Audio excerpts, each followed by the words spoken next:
Aurore, hypnotize me. 90 to 95% of our daily behavior we have no control over. And this is all part of the subconscious programming that we've had from when we were little. That is very interesting. What is anxiety? Right, it's a physiological response to not feeling safe. What I've noticed also with people with severe anxiety is it's coming from school where they are being bullied. Right. Yeah, and they sort of carry that with them for a lifetime, sadly. Can we reprogram ourselves to think differently, or are we always going to be influenced by that conditioning? It absolutely limits you. This is why we call them limiting beliefs, right? So, and often, very sadly, our parents project their fears onto us. Why is it that people keep attracting the same type of partner? And I'm sure, is there a more in-depth reason to it that not many people would be aware of? In today's episode, we're going to deep dive into how the brain thinks and find out more about how our subconscious beliefs shape the way we feel, behave, and show up in our everyday lives. Believe it or not, it has more of an impact than you think. From the relationships we choose, to the confidence we have, to the patterns we seem to be repeating without even realizing. By no means am I the expert at this. I'm joined with the expert right now, so I'll let her elaborate more on this throughout the episode. But I would love to welcome Aurore Prefumo onto the podcast. Thank you for joining us, Aurore. Albert, thank you so much for having me. It's a real pleasure. You're Thank very you. well. Thank you so much. Aurore, if most of our problems are caused by subconscious beliefs we don't even know we have, do we really have control over our own lives? That's a good starting question. I always say when I talk to people that do we actually have control? Do we actually have control over our next thought? And if you really think about it, we don't, right? Even if we go to a restaurant, we feel we have control over what we're going to choose, but we don't. There's a set menu, right? We have control over a few things, but not a lot of things. And even the chef doesn't have control. Exactly. So the element of control is very important when we look at our lives because this is in many ways what do we give ourselves permission to control and not to control. And when I was studying, I was so shocked to realize that 90 to 95% of our daily behavior we have no control over. Okay. 90 to 95%. So, and this is all part of the subconscious programming that we've had from when we were little. And also, culturally, also it's got to do with family background, where we live. And and also you might be walking on the street and you hear something and it sort of resonate with you and you take it on as a belief, right? And subconsciously it directs and it dictates what is it that you wanting to do, the fears that you have. And when you look at the things that you have control over, it's only 5 to 10%, which is 1 to 2 hours a day. You see? So when, for example, and it used to happen to me when I'll finish work, I just need to zone out. We have that need to zone out, and we all can relate to it. When we're doing something new, we have to be alert. We have to be, oh, what is it that I need to do here? We are very much alert, right? That critical thinking is kicking in, the logical mind is kicking in, and we're very present. And Ed Tolle said to us, we need to practice presence more. And we know how difficult it is to be present because 90 to 95% of us is in the subconscious programming. Assuming that's because subconsciously our brain goes to whatever feels comfortable. It goes to whatever we feel like we know more. Yeah, it's a lot to do with I sort of get people to look at it from an attachment style perspective. I don't know if you're familiar with I'm not. attachment style. Right. So we have 4 types of attachment style, and it seems to resonate a little bit more with people. So the psychiatrist, the Welsh psychiatrist, started it in the 60s, John Bowlby, and then the American expert developed it later on. Went to Kenya actually, and look at toddlers and their parents, and she went to the States to look at it with family settings there and their babies and basically, the first 7 years of your life, you even before you start talking, you know what you need to do to get attention. Right. Even before you start talking, right? So, a baby, a toddler, up to the age of about 7 or 8, the more they are, emotionally and physically cared for by the parent, the more secure they feel. And secure means they are able to understand and accept some element of criticism and rationalize it. And most importantly, feel their feelings and then connect it to others. Okay? Communicate it to others, getting their needs met. And when somebody is secure, it doesn't mean that they don't react to things. What it means they get back to their center very quickly. Okay? So that's very important because there's that element of safety.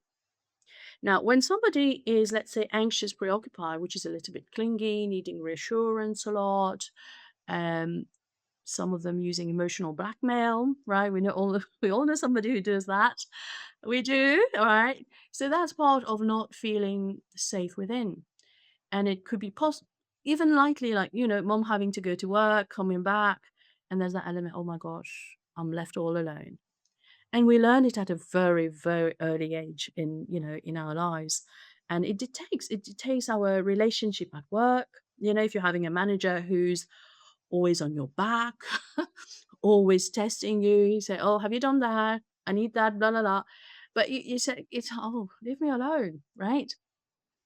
And then you have the dismissive avoidance. So the dismissive avoidant is a child who's basically, for most part, has been ignored emotionally and physically, right? So I was a dismissive, and it's not getting in touch with what is it that I feel, what is it that I like, what is it that I do not like, because everything is sort of shut down. And a lot of people, and I express mine through anger. Right, I had anger issues, but people, when they're not in touch with their emotions, they are unable to express them because they don't know, right? They don't know. And so that's for dismissive. And then the other one is fearful avoidant, which is any form of trauma that the person has experienced, and they tend to flip between being anxious and being dismissive, Right. right? Yeah, yeah. So Right. this is very important to understand, because when somebody is fearful avoidant, they really want the relationship, but at the same time, they're really scared of it, right? It can be controlling, it can be erratic. For the dismissive, it can be, "Oh, I've got it. You don't need to help me. I've got it. I'm going to do everything myself," and it leads to burnt out. Exactly. That's how I like to communicate how it manifests in our lives, because it gives a bit more of an understanding, practical examples of what is it that we live through, what is it that we experience, and how is it that we relate to others. And when I was studying about 3 years ago, the percentage of people who were secure was 65, and it's gone down in 3 years to 55 to 60, like different studies, is big. It's very big. And what I'm seeing, within the next few years, I'm not even saying like 10 years, but the next Through the probably next the next 3 few years. months, Yeah. right? It's gonna go down even. Yeah. So we're more and more on the internet, right? But we do not connect to others. And that's a problem. You said the way that we're brought up and the experience that we've had in childhood is what has a huge impact on how we act, how we behave now. And people come to you to try and I don't know how to put it, but maybe open up a bit more, try and access their feelings a bit more. You've worked with a lot of people. You've worked with a lot of high achieving women. Aurora, what's the definition of a high achieving woman? So somebody who at work has got it. She knows what she's doing. She knows her worth at work. It's somebody who feels confident in her career path, and but often those kind of women, and I love talking about the balance of the masculine and feminine, because for me this needs to be redefined. To because we as humans we relate to each other, and when we are operating in that very logical, because it's very logical, right? It requires a lot of logical thinking and to get things done. And I'm not saying it's not right. I'm not saying it's not good. But the question is, does that woman feel fulfilled? And clearly, if not, that's when they come to you. Well, hopefully, hopefully, many do, many do. Um, but when you're in your 20s, you don't feel it that much, right? When you're 20s, um, you have that strong energy that I'm gonna rule the world. Well, actually saying that, since February, I've had a lot of young people in their 20s coming to me for anxiety problem, both men and women. In 1 week, I had 5 people reaching out to me. It was unbelievable. It was shocking. It was quite shocking. So it made me think like, and again, it goes back to what I was talking about, that feeling secure that has gone down, and it's reflecting in younger people needing help. Um, and it was fascinating. It was fascinating. So where was I? So I was talking about this, this balance of the masculine, the feminine, and when we're so much in our masculine at work, we do not know how to be different at home. That is very interesting. Yeah, and as women, we need to flip that energy. It needs to be flipped, right? Because otherwise, it's like even a man who is in the feminine would still have masculine energy predominantly, and they would clash, right? And they would clash. That's why I always say to people, connecting to feelings, connecting to emotions is so so important, because you might not feel it right now, but give it 10 years, give it 7 years, and you'll see the outcome of not doing it, right? You're in your 40s and everything sort of crumbles down. Aurora, you said that it's people around in their 20s even that can experience this sort of anxiety and worry. Do you think it's becoming more of a common thing in this age range? Because myself, I'm 20 as well. So yeah, and I can definitely see it happening more and more. The more I try and do research about it, the more I speak about it. I can definitely see those numbers going up. Yeah, yeah. So do you think it's more common, and if so, why? Good question. So, what is anxiety? Right, it's a physiological response to not feeling safe. Right. So, some people, a lot of people, when they experience anxiety, they sort of shut down. Right. They sort of there's a fear. There's a fear of judgment. There's a fear of not feeling good enough, and they can't seem to put themselves in a space where, oh, I can't be bothered. I need to be indifferent. They can't do that.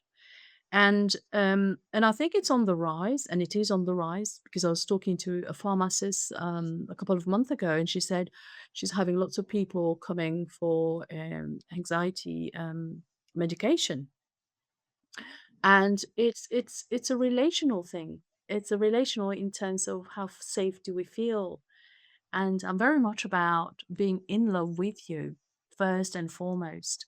And often when we experience that deep anxiety, and for the people I've worked with, like I'm talking about really severe anxiety, is there's an element of being bullied as well, Yeah. right? and at school or in work situations. And when you look at the anxiety, so anxiety is you putting yourself in the future, right? Or you putting yourself in the past. So either way, you're not present. So it's difficult to be present. And where we're going now, it is just so important to be grounded. Like, really important to be grounded, because when you ground yourself, you're a bit more in the present. And I'm saying it because we live in a world where we are surrounded by IT, technology, AI. AI, yep. Soon, very soon, we're going to see flying cars. So, very much, even me, like, I'm wanting to learn so many things, and I had to say to myself, "You have to close the laptop because it's too much, and I need to ground myself." Right? And and I know it, and I know how important it is. So, what does it mean to ground ourselves, right? Because when we have anxiety issues, we are very much in our head. And everything that's in our head is to do with the masculine energy, Right. right? Yes, it's problem solving, it's the logical mind. That's the, that's being in our head. Overthinking, right? Overthinking and thinking the worst, right? So when we ground ourselves, we go back into the body, like down, right? That little part there.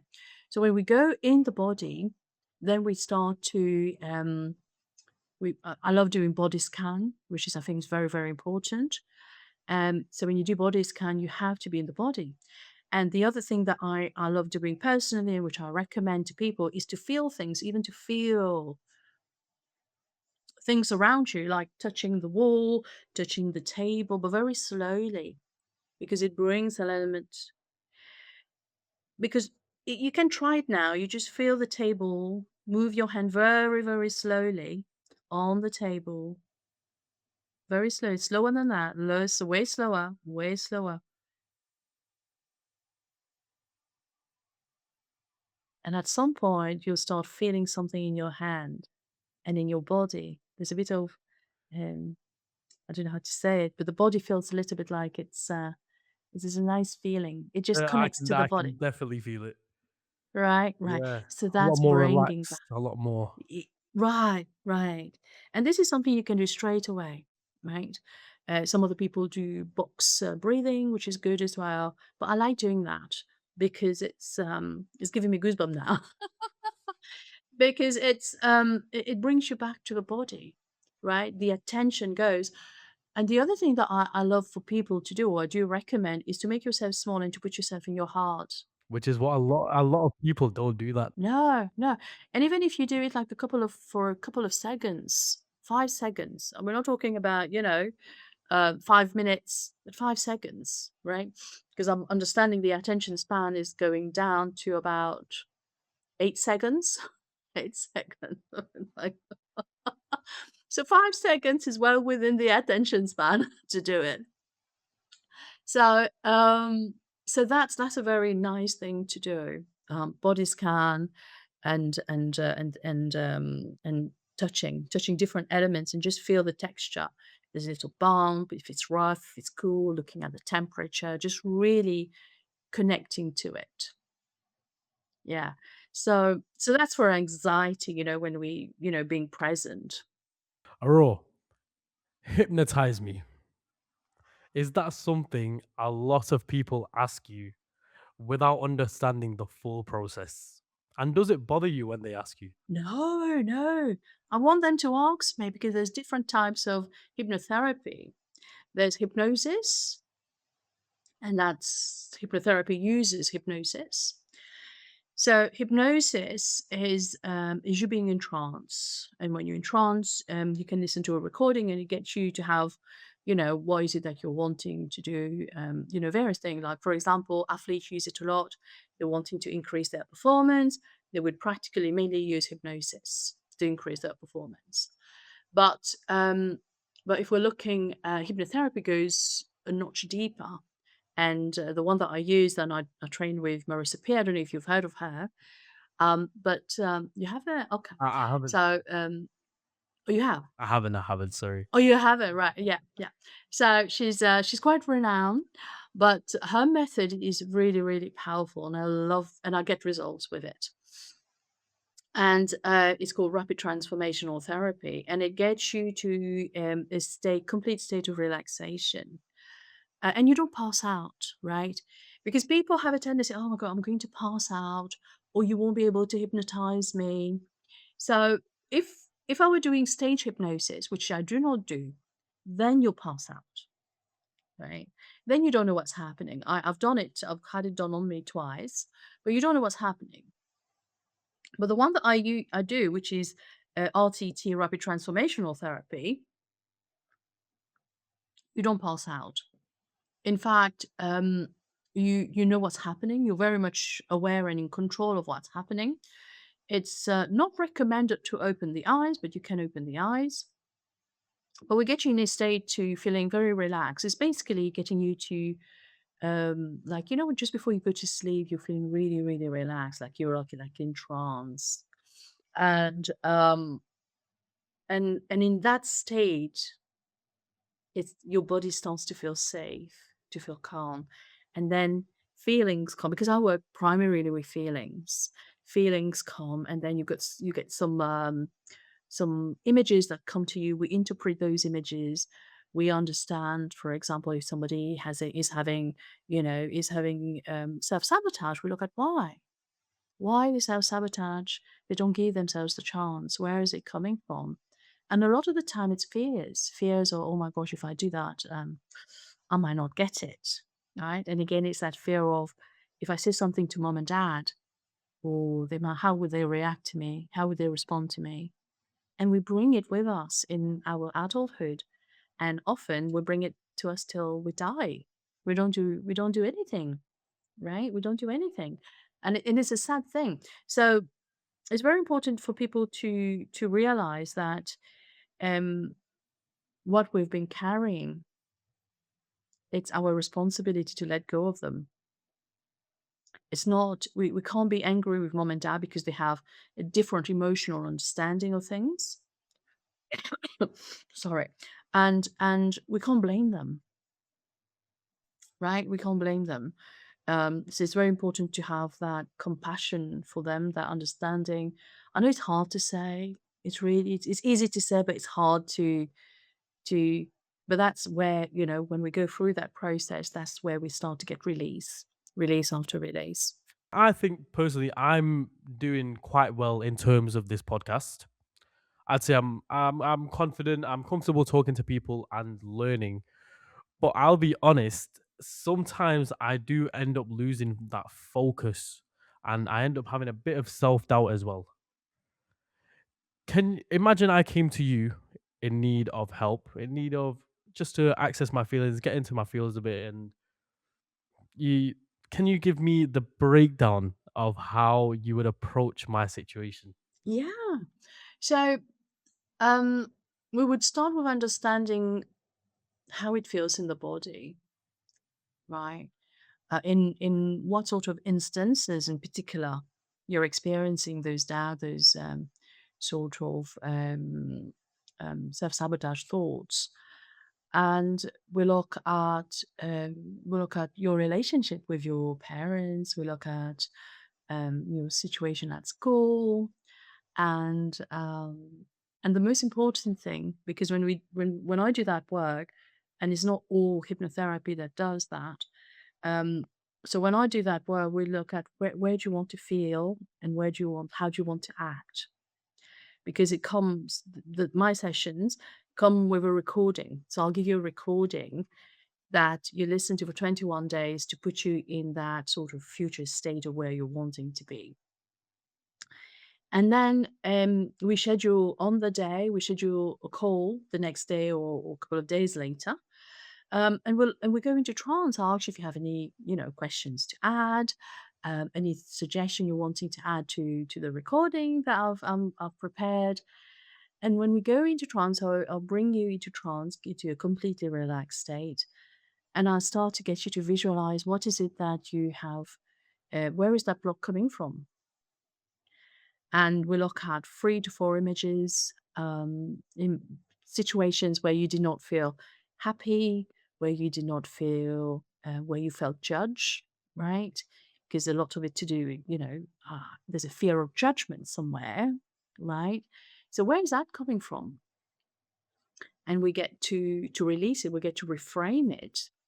And I use applied NLP in addition, where we bring the emotional attachment to those scenes, we bring them down.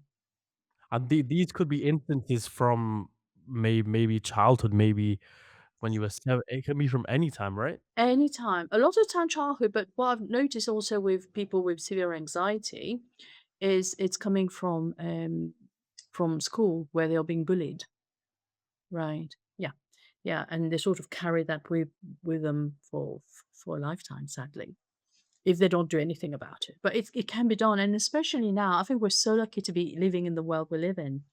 But coming back to to my process, so when we get to do that, and then we get to do the audio. So I do a bit of the transformation there, and I get you to, and there's also another part of it that speaks directly to that fear. And when we speak directly, I mean directly to the fear, we see what it's there to do, what does it need to go, what does it need to go, right? I was working with somebody who had a fear of, being seen, right? And for her, it's just needed to be perfect all of the time. There's that fear, or if I'm not perfect, if I'm not achieving, then I'm not good. I'm not worthy. And that feeling is a lot more common in nowadays than it was, maybe a few years back as well, which is worrying. I think we're more aware of it. We're more aware of our subconscious programming, right?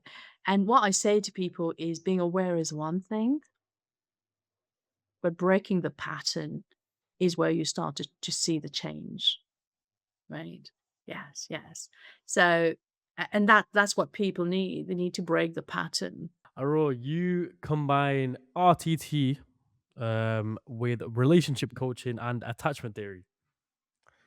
Do most relationships, do most relationship problems, whether that's with your family, whether that's with your spouse, anyone, do most relationship problems start with the other person or does it start with ourselves? Oh my gosh, it starts with ourselves. You know, I was speaking to somebody this week actually, and she was in a pattern of attracting the same sort of person who was emotionally unavailable. And when we were talking, I just realized she herself was emotionally unavailable to herself. She had a huge need of realigning um, her emotions, realigning her standards, right? I often say, to people, if you're wanting a really good relationship, it starts with you. Now, it starts with how much do you love yourself?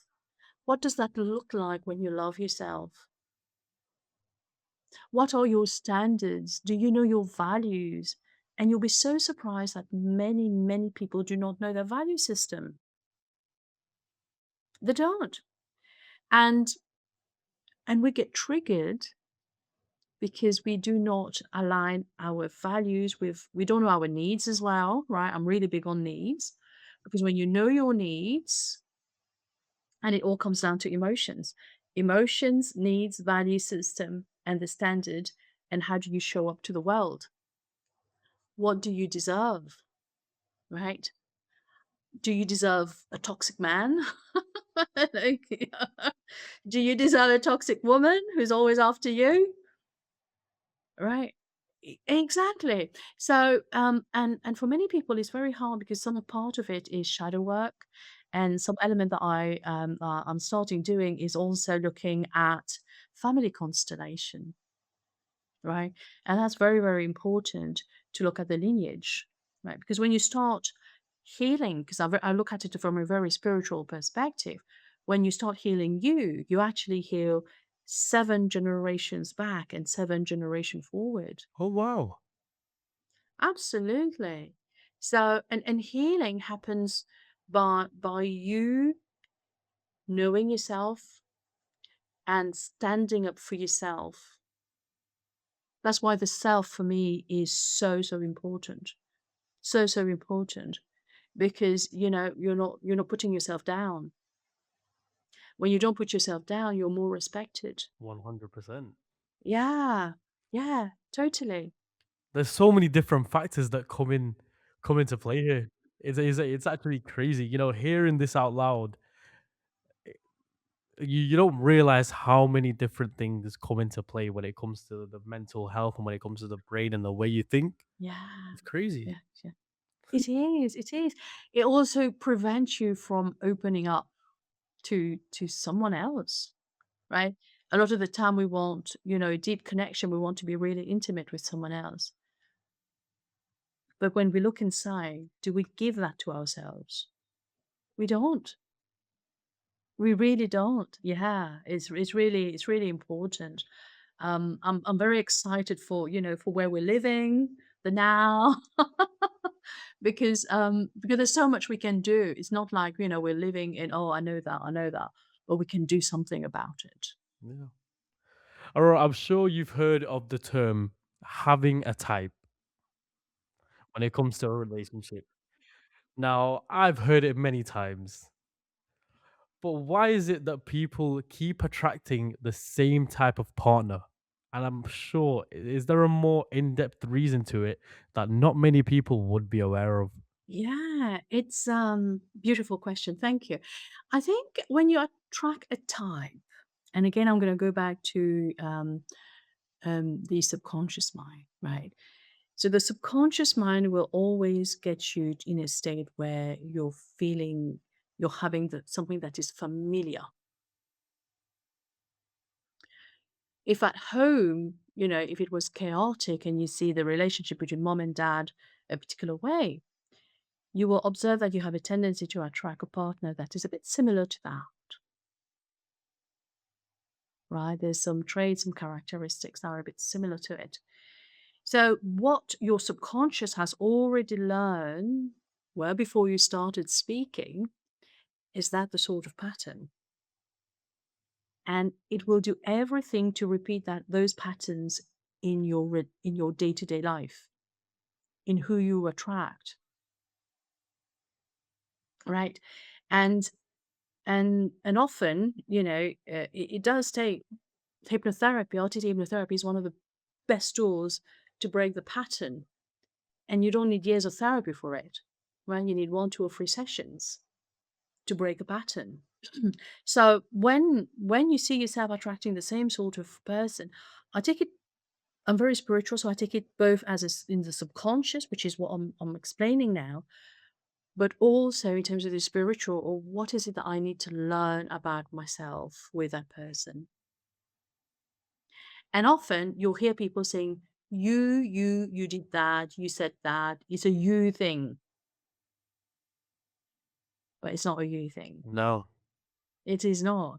It's an I thing, right? How am I responding? How am I reacting? Not even responding, because it's very much a reacting, very subconscious programming. I react to it, right?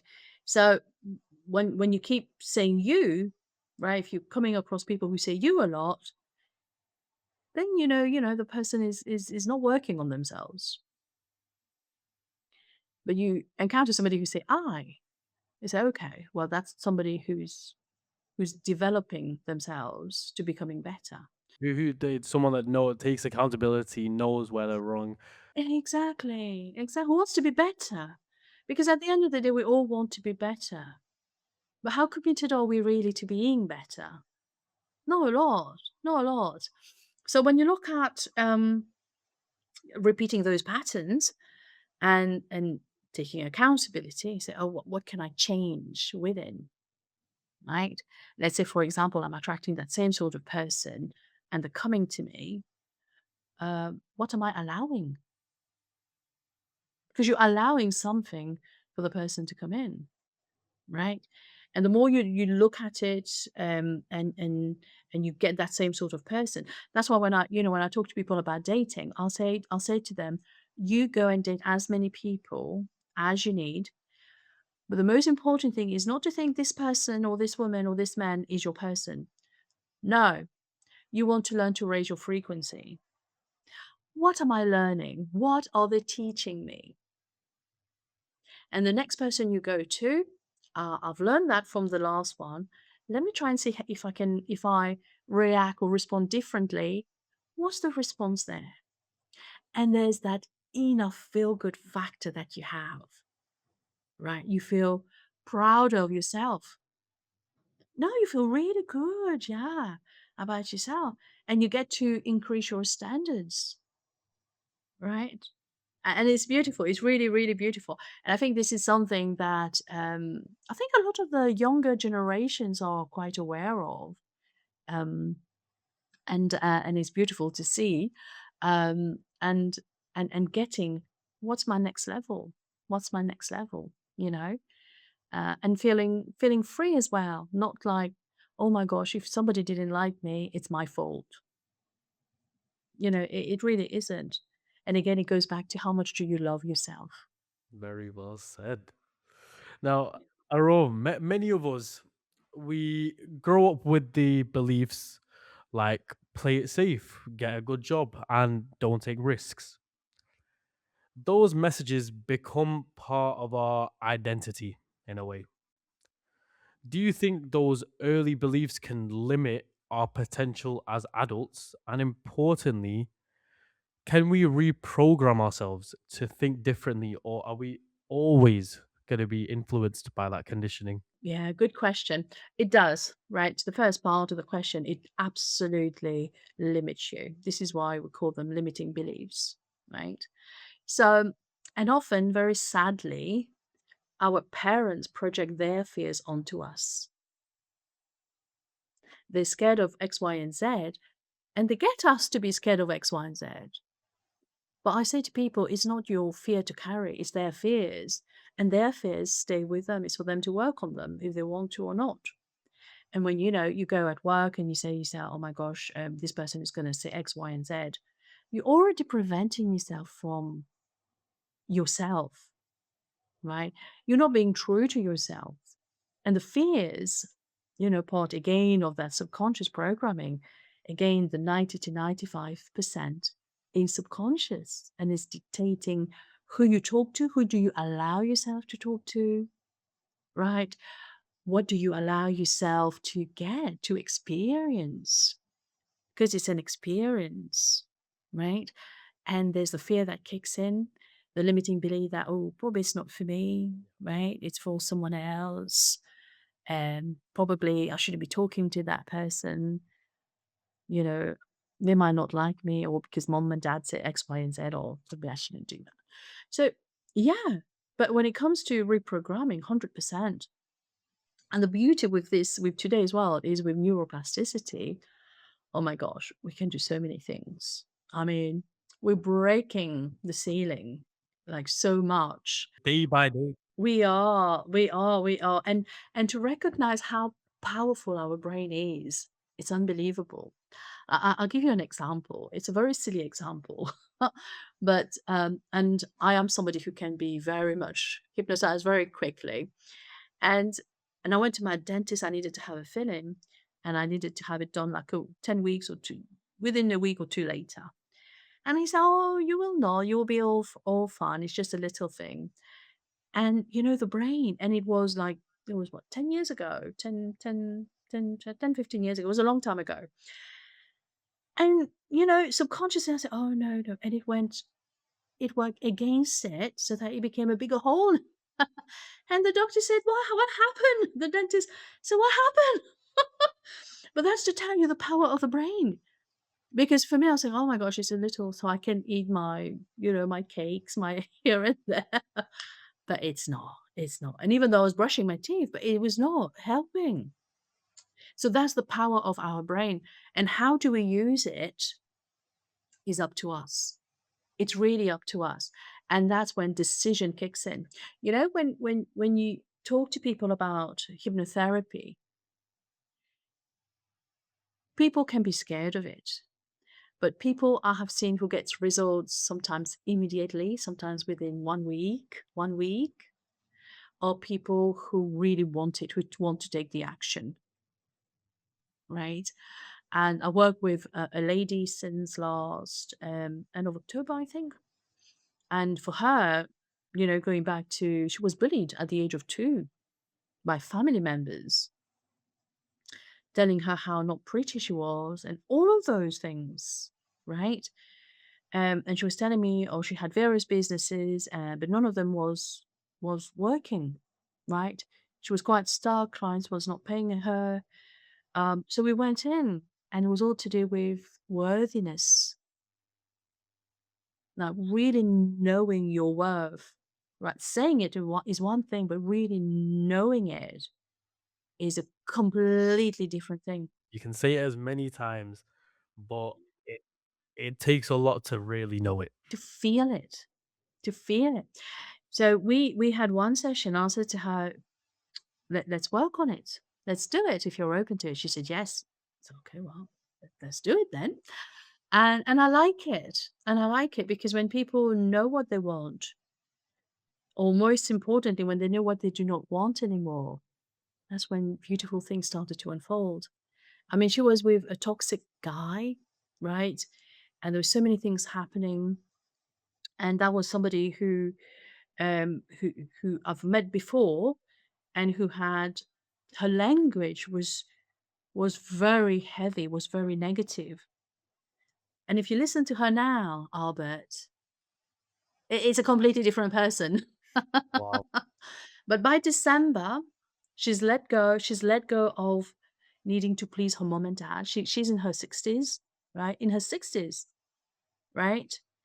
She's let go within 1 week of, it's not for me. I am not doing that for her. Let go of pleasing mom and dad. Being, I love when I say to people, you need to be indifferent, but when really they feel that indifference to mom and dad, and sometimes you have to. Again, it comes down to, what are their fears? They are having fears, they're projecting it on us, right? So let go of her, of mom and dad. By December, she was having people paying her from a year before. And this year, where are we now? June, in April, she's emotionally let go of the ex, well, the partner, and she just need to kind of move out, and that's in a matter of weeks or months. Yeah, that is incredible. 6 months, Within that short time space, completely rewire her as a completely, person. completely, Incredible. yeah. I mean, you get a lot of changes with one session, but when we work 6 months, that's when you get, everything changes. I mean, it is very, it feels impossible. But it is possible. It really is possible. It is, it's amazing. And then the other aspect of it, we work in that process with family constellation, right? And I do some shadow work using astrology as well, which is really, really powerful. But it gets you to really love yourself, really, really love yourself. And and where do you want to see yourself, 3 months from now, 6 months from now? Looking and nurturing that inner child. Yeah. Let's fly back to the past for a little bit. How about that? You were in accounting for over 5 years, About 8 years, yeah. and you were a teacher, a maths and physics teacher in Mauritius before that. And then you decided to make the switch to therapy, which is what you do now. What first drew you into therapy and personal transformation? For most of my life, I struggle with my own problem, my anger. I had anger issues. And when you play, I was a semi-professional volleyball player. When you play volleyball, you release the anger, right? And that's what got me to realize, if you're having, those are, practical things to do to release the anger, right? Like playing volleyball, and I was playing 3, 4 times, 5 times a week. So it would get out of your system, but it's just for a moment. It's only for a moment, and then it stays there. The emotion stays there. And when I had the anger issues, it was awful because it's my body would hurt and I would only have to sleep and then the next day feel better. Like it would stay with me for the whole day. It was very intense, right? Very, very intense. And and for me, I realized the anger issues actually prevented me from connecting to others because there was a shame, right? If they know me a little bit, they feel, oh my gosh, they know I'm an angry person, I'm not tolerant, and I'll be quiet. I'll be, dismissive. I'll be shutting down. And I didn't know like why was that happening. I just know like, you stay away from me because if you come close, you know I'm angry. There's the shame, right? But I didn't do anything about it, right? The only thing I was doing was playing my volleyball, which is my first love, to be honest. And then I became a single parent. My aunt and uncle died, and I was left knowing, oh, I don't know what to do. And it was scary. It was really, really scary. And then I had just one or two friends that remained, and I was thinking, oh my gosh, I don't know what to do. So I went on. I think I went on to a postnatal depression for a good 3 years of my life. And and thankfully, I was doing various jobs. I was a paralegal, and I really liked it. But when you have to be committed working full time, and I couldn't leave my child, my son, for that period of time. So I went on to say I need to do something that's going to help me, and accounting gave me flexibility. So I said I'm going to do it. So I went on to do it. But when it's very important for me to feel fulfilled, and I didn't feel fulfilled. When I was a teacher, there was an element of me that was fulfilled because I was very, very happy because my students were getting beautiful results and all of that. But I didn't like feeling boxed in, right? I didn't like it at all.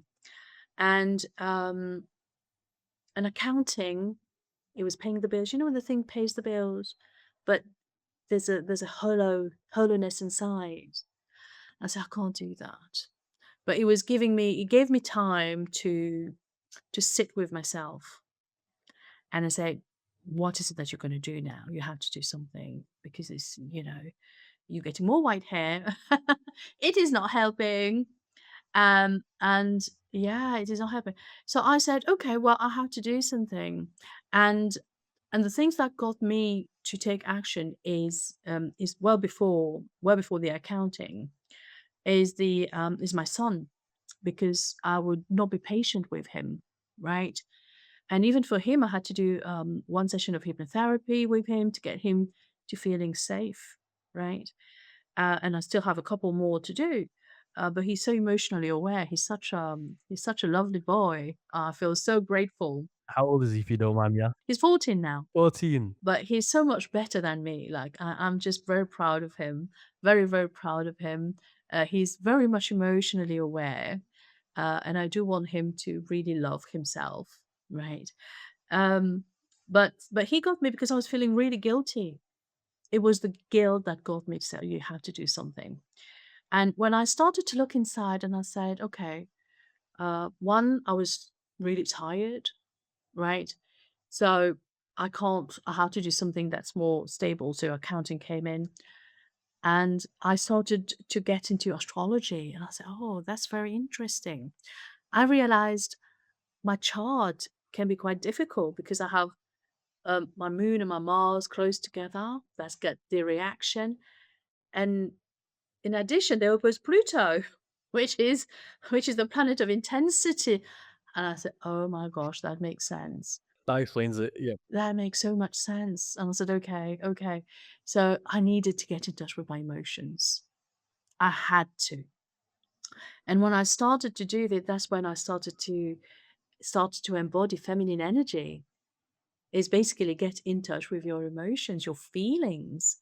And what can help your people, your viewers, especially those who have a problem with understanding emotions, like dismissive like me, is to have a wheel of feelings, a feeling wheels, a feeling chart, and put it in places around in your home and connect to that feelings from time to time. If you're feeling something, because we tend to run away from it, but go and look at it. Say, "Oh, I'm feeling that way now," and then it gets you to think, "Oh, why? Right? Why?" Right? So that was the starting point for me. And then I went on to do my master's in psychology, which I absolutely love because again, it got me to do attachment style, got me to, and I did a training for my relationship, all about attachment style, right? Which is all to do the practicality of the day to day. How do you respond in relationship? And but I wanted something that was, a lot quicker to help people. Now, I would read a chart and you understand exactly where the worthiness or unworthiness is coming from, but I wanted something quick to help people, right? And hypnotherapy was just amazing. Like you see it on people's faces when they start shedding. The weight is lifted. You see it right there, right then. And the aha moment is like one after the other. Like that woman who was bullied. Said, oh, okay. I had another session with somebody who does I think mindset and stress burnout for people at work. And for her, again, it was related to a member of her family that she looked up to because that was success. But when whatever we take on or whatever the subconscious take on, which we're not aware of, we're not aware of, we're totally not aware of. We take it on. Like, I was working with somebody a while ago, and for her, she would um she would go out to work and come back home, mid-60s, but she would not allow herself to enjoy a day out in the sun. She would not allow herself to be happy outside or to go on holiday. We had one session with that lady. She went back to being 6 months old. She saw that her mom tied her to the bed because she would fall off the bed, and tying her to the bed basically nowadays in her till her mid 60s would put her in a state where, oh my gosh, you can't go out. And the next day, Albert, she was flying to Paris. Wow. She flew to Paris the next day. I mean, we don't know what the subconscious mind is holding for us. Honestly, we don't. We don't. We think we do, right? We have all the awareness that we have nowadays. We do journaling. We do, a lot of scripting and lots of things. But when we go deep inside, that's when oh my gosh, that's what's happening, right? And the process of letting go of it to get you back in a state of I am free now is really massive. So moving away for me now from accounting, doing my hypnotherapy, and really feeling fulfilled, really feeling seeing clients happy, getting results is just amazing, really amazing.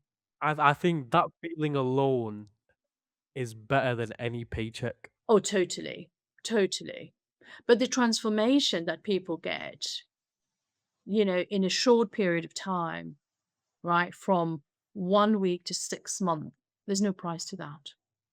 There's no price to that because you get to do the things that you really want to do.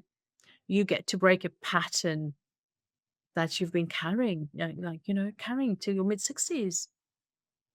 And that's heavy. It's really heavy. I want to know what I need to work on, because I don't want to carry it. And most importantly, I don't want my son to carry it. Right? I really don't. And for me, this is where I am now. I don't want I want to be a good example for my son.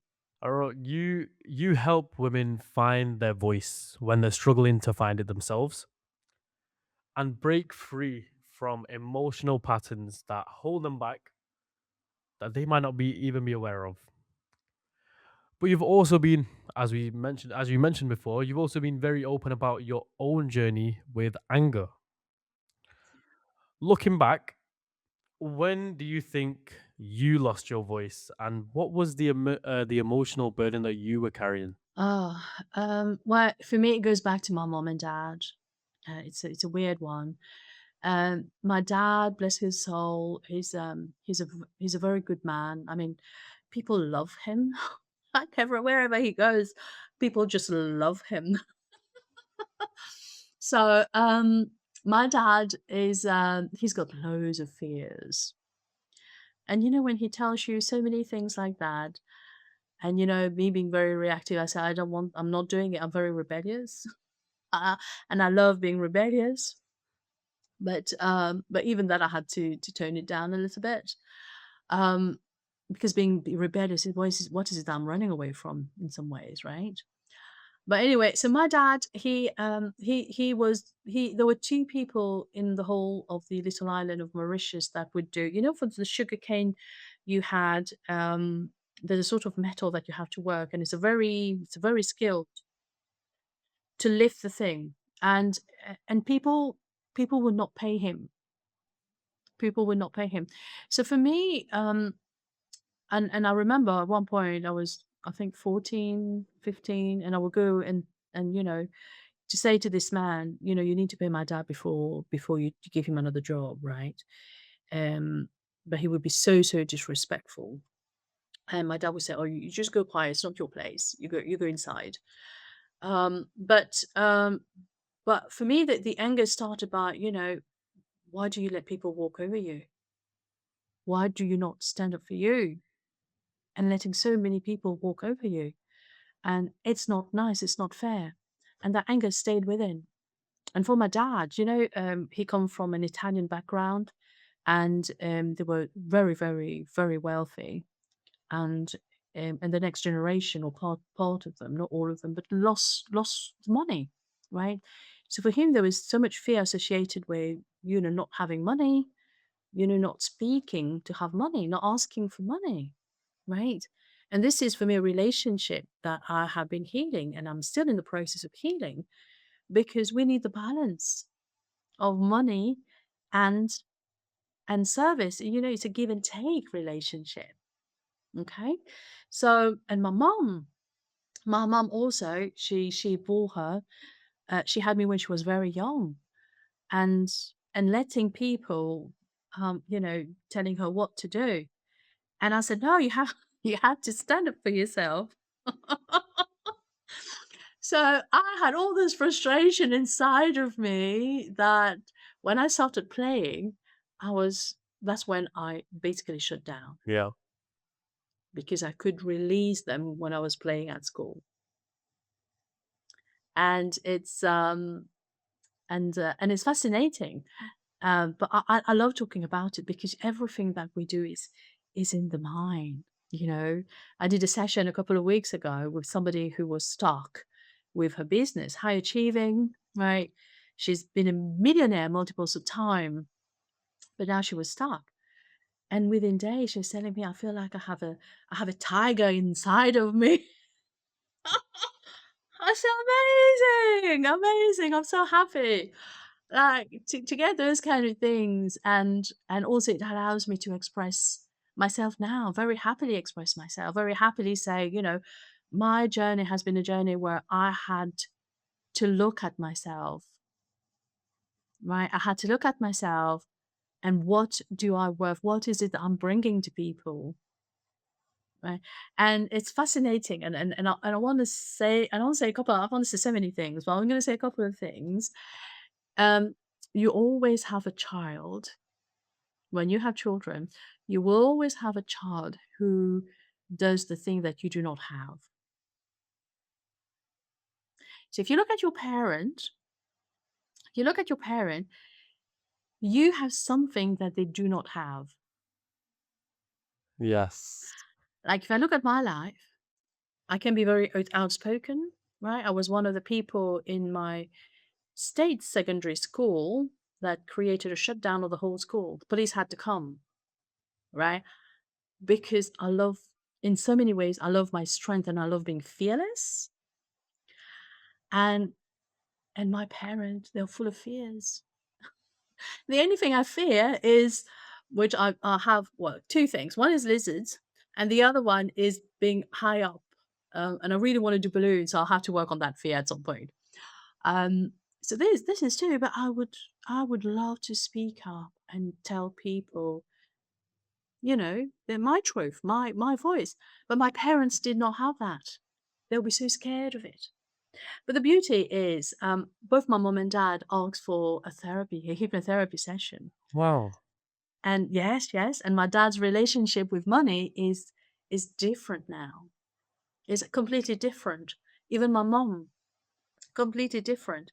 So, and in many ways, in many ways, it's helped them so much.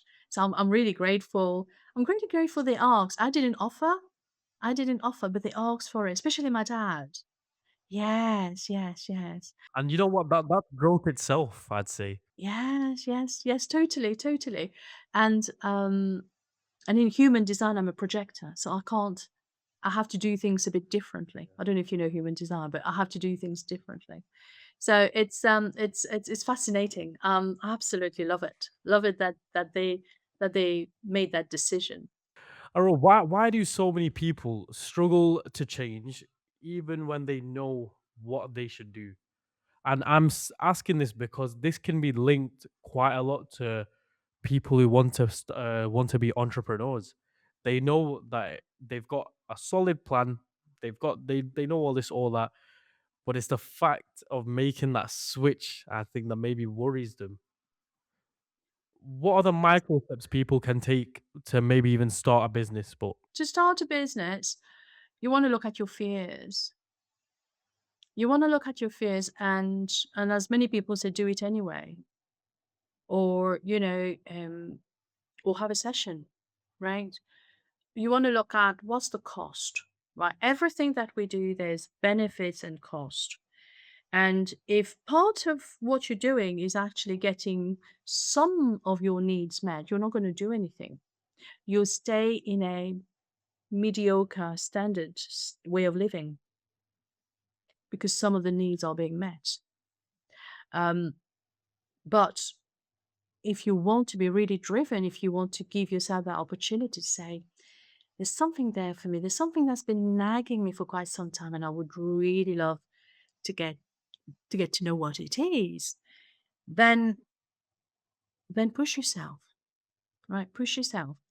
And the way to do that is, depending if you're a woman or a man, is really align, if you're a man, to really align with a healthy masculine energy. And it goes back to, did I feel good about myself? And rate it on a scale of 0 to 10, because it gives you actual ratings. You can see it. Do I feel good about myself? I did that. I did not feel good. It was a 4. So what can I do? Right? So let me try. And then if the fears are really sort of blocking you and freezing your actions, then some help is needed wherever you get the help. Um, but that's the first one. So you fear it because you always have fear. Fear is part of being human.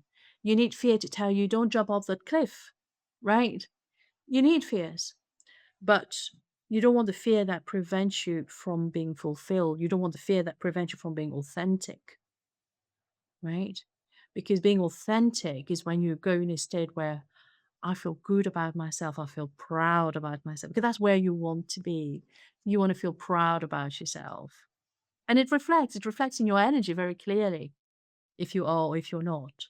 the clients are always coming up to you, and they're always learning from you. They're always learning they're learning more about them from you all the time. What's one thing that you've learned from clients that changed your own life? Good question. I think for me it's the boundary, because as a projector, I've learned to not overgive. I mean, honestly, because overgiving has got me in a state of bitterness at times. So now, if you need my help, you come and ask, right? And you would know if you need my help. You would know, right? So that has been a really big one for me.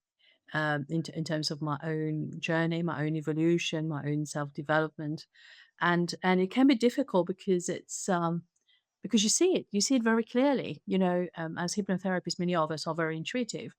We see it very clearly. We know what's happening. We feel other people's energy, and we feel where there's the blocks. But I've learned to be quiet, to not say it, because people are not ready for it. People are not ready for it. I'm sure you've also heard of a well known term called imposter syndrome. It can affect absolutely anyone in this world, but often it happens to successful people the most. Why is that? It's oh, I love that. Again, it comes back to the subconscious mind. Goes back to what's familiar, right?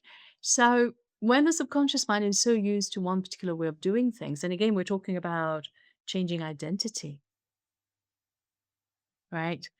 How safe does it feel to take on a new identity, right? How safe does it feel to let go of a past identity where, we've spent 5, 10 years being s- a particular sort of person, and then we're going to a new state of being. And I say, oh, that feels weird. That feels so scary, right? And the fear starts to kick in. But usually it takes just a bit of time, from 3 months to 6 months. And the more we embody it, the more, the more, the more the conscious brain, because we need to give reinforcement to the conscious brain, say, oh, okay, she's doing that. She's doing that. Okay, that's fine. Okay. Right. So it takes some time. That's why it's very important, if you see yourself going back, just nudge yourself forward. You give yourself a few seconds to say, okay, well, that's normal. It's a new territory. That's normal. So let's try again. Let's try again. And every time if you do like 3 step forward, you move from 2 step back to 1 step back, and you keep progressing. Again, you can progress like half a step, but it's still progress. At the end of the day, everything's progress. Yes, yes, yes. It also brings up the term taking those baby steps as well. People think you need to be leaping straight away, leaping those big jumps, but you don't. You don't need to, no, you don't need to. Yeah. And imagine if the baby fell and said, oh my gosh, I'm not going to walk ever again. But it doesn't happen, does it? He or she will get up again and walk again. That is a great way to put it, actually. I love it. Now, Aurora, I've got a question that's brought up quite a few debates. I've asked a few people, got their opinions on it, but I want yours. Is anxiety sometimes over medicalized? Yes, I think so, 100%. When people suffer from anxiety is, again, we mentioned that state of being either in the past or in the future. So being present. And everything's come back to how safe do I feel now? And for people who suffer from anxiety, it's so, so important to do physical activities, but very important to start meeting one or two people. Connection, connection. And the world we're living in, we're gonna, progressing in over the coming weeks and months and years, is a lot of disconnection.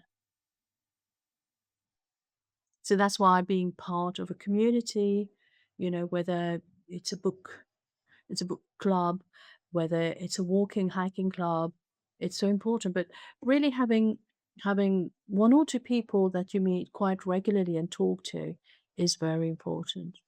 And also getting into our creative state of being, because we're all creative, right? Whether we're painting, whether we're writing, talking, doing podcasts, it's a creative endeavor. Whether it's I don't know, doing pottery, working on the bicycle, and anything. Just get yourself, go out and connect to others. It's just so important, and not stay indoors a lot. We mentioned this before, but I wanted to save it because I'll be completely honest. I'm quite skeptical, but I'm open to understanding astrology. For example, I'm a Virgo. I was born in September. So it states that my common traits are outgoing, well spoken, confident.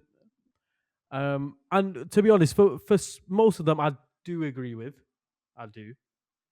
However, I feel like you're subconsciously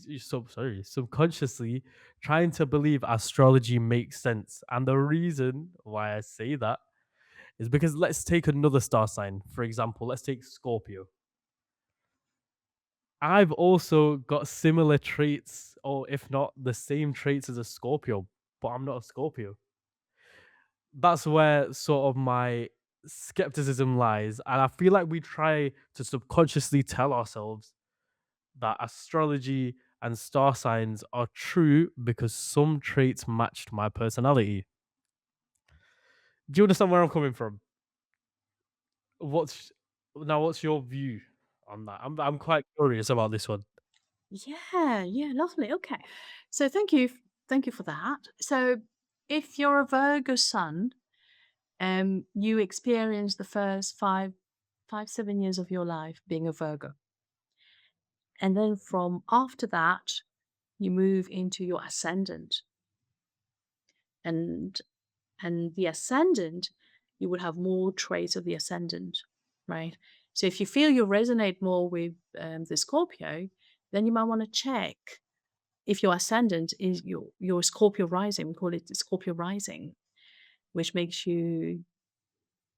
requires you to transform yourself quite a lot, to be very introspective, very focused, right? So it gets you to also connect with emotions quite deeply. And you see also sometimes you might see other people, you see through other people, but life can be quite challenging as a Scorpio rising, right? So, and then you want to look at your moon. Your moon is your emotional well being. How do you react emotionally? And your sun is basically your career, your path, your career. And the sun, you get to incorporate your sun or embody more your sun um, around the age of 40, 45. It starts to kick in, right? So then you'll feel more Virgo-y later on, where you're becoming more orderly. You like cleanliness, good food. But with Virgo, they dance between being very, very naughty and being very, very good, very healing. So it's a healing sign, but it's got so many characteristics with Virgo. So you can do a lot of things, but they're also very good at. Or you might need to learn money management. But if you have a Scorpio rising, then you're probably a bit okay with money management because they're good with money. They're good with money and they're very determined. They they're forward focused and those sort of things. Yeah. Yeah. Yeah. Have you done your chart before? Have you looked at your chart? Not yet. You I haven't done haven't. I haven't. I it. haven't. Oh my goodness. Do you want to look now? I would love to. Okay. Do you know your time of birth? Do you want the exact time? It moves every 2 hours, some of them a bit less. So it goes very quickly. I'm pretty sure 5 p.m. 5 p.m. 5 Okay. p.m. Around 5 p.m. Okay. Well, we can do an approximate one. Let me just check. So when's your birthday? 1st of September. Oh, okay. Oh, that's actually quite exciting. Oh, and which year? 2005. And where we Blackpool? No, in India. Oh, in India. Where in India? South. Do you have a town or a city? Kerala. So that if it's 5 p.m., Yep. if it's 5 p.m., that makes you an Aquarius rising. Oh, wow. Wow, Wow, yeah. indeed. And you have a Leo, you have tons of planets in Leo. Oh, wow. And you have Neptune there, very close on your ascendant. So that makes you very spiritual. But Aquarius is very detached. Right. It looks at the community. It's what you're doing now is Aquarius, Exactly that. right? It's talking, getting out and about, happy. Do you resonate with that? Connect to people very easily, I believe so. very smart. That bit not too sure. I am an Aquarius rising as well. So I'm later. But yeah, that's so fascinating. But you have a lot of planets in Leo, so that makes you very outspoken. You like beautiful things, needing to shine as well. Your moon is there in. Let me show you a chart. Can I show you a chart? Please. Yeah. Can you see it? Yes, I oh, that's what it looks like, okay. So, but you have Libra. Your South Node is in Libra. Libra needs to connect to others. They need someone else. On the lower frequency, it's codependency, and on the high frequency is really having balance in relationship. And you're being asked to move away um, from depending on others for things, but you'll notice it later to being more independent, like being a solopreneur, and which part of it is what you're doing now as well. Yes, that's so cool. Thank you so much for doing that because I did see that you could get it done, but I never got around to doing it myself. Thank you very much for doing that. You're welcome. You're welcome. Do you think astrology should be used as guidance or as a blueprint for life? I think as a guidance, totally. And I'll tell you why. And I'll take the example of my son. Um, he has lots of planets in Libra, and I could understand the talking a lot. I could understand the jumping. It's an air sign, right? It's an air sign. I could understand the jumping. I could understand a lot of things. And when I look at his chart and I saw all those planets in Libra, and I said, "Oh my God, no wonder." And I let him. And you know, when you let go and you say, "Okay, you have no control over this," you have peace. For me, I had peace. I had peace. You know, I was happy. He was happy like he is. So I said, "Fine, let it be." Yeah, let it be. But it does help people to understand. And if we go deep, you know, there's karma. Where's your Saturn, which is karma, which is the teacher. Um, you know, you have all sorts of things. But guiding you in terms of how you connect to others. Like for me, I understood my own strength with that anger. What I needed to do is to connect more to my emotions, and knowing like if I'm really tired, then I'll get snappy. So these are things that I don't allow myself to now. So I don't allow myself to, if I feel tired, I'll just stop. And I get to understand myself a lot more. I understand, you know, I know that Pluto is very strong in my chart, but that's what helps me to do the job that I do. You see? So everything that we are, and I love taking also Tony Robbins. Like for him, he is a Libra rising. His sun and his south node is in Pisces. So he's very much spiritual, right? So your sun is your work, right? What you do as work. And for me, it's a Taurus. I'm a Taurus. And I have Chiron, which is the healer, next to the Taurus. So I'm meant to be doing this job, right? And and for Tony Robbins, it's everything. Like his, you can see how he connect to others very easily with that Libra rising. So when you use all aspect of your chart, you really get to be fulfilled. Like for me, I have to be honest, with Tony Robbins and I would share a few things in common. Like we have the same moon in Aries and the same south node in Pisces, north node in Virgo. And for me, I even now I struggle a little bit with a Virgo, right? Yeah, because I like to be free. And when you embody Virgo energy, it's like do things by the book. But then I have a very strong Saturn as well, so I have to. I can't run away from it. So I had to say to myself, how long you're going to be running away from doing things by the book? So I had to say, "Okay, so you have to come to terms." So it helped me come to term. And then when I look at Tony Robbins, I said, "Okay, so that's what it looks like." So thank you for that. You see, everything, yeah, every relationship that we go into, we say, "What am I learning? What is it teaching me?" And really having gratitude for it really is important. And it doesn't keep you, because we're talking frequencies. It doesn't keep you in the lower frequencies. You see? But that's, frequency is something else, to talk about, and it's really amazing and fascinating. Okay, with you, we're gonna do a quick session of what I like to call rapid fire questions. Okay, There's not that many. I think there's 4 questions, so it'll be very quick. But keep it minimal. But I want to get your view on certain stuff. okay. Okay, Aurora, logic or intuition, Intuition, astrology or psychology. astrology, If you could choose one, self awareness or self confidence. self-confidence. One habit that changed your life completely. To do my morning rituals. Right. Now I wanna go back to the choose one, self-awareness or self-confidence. A lot of people would pick self-awareness, but you picked self-confidence.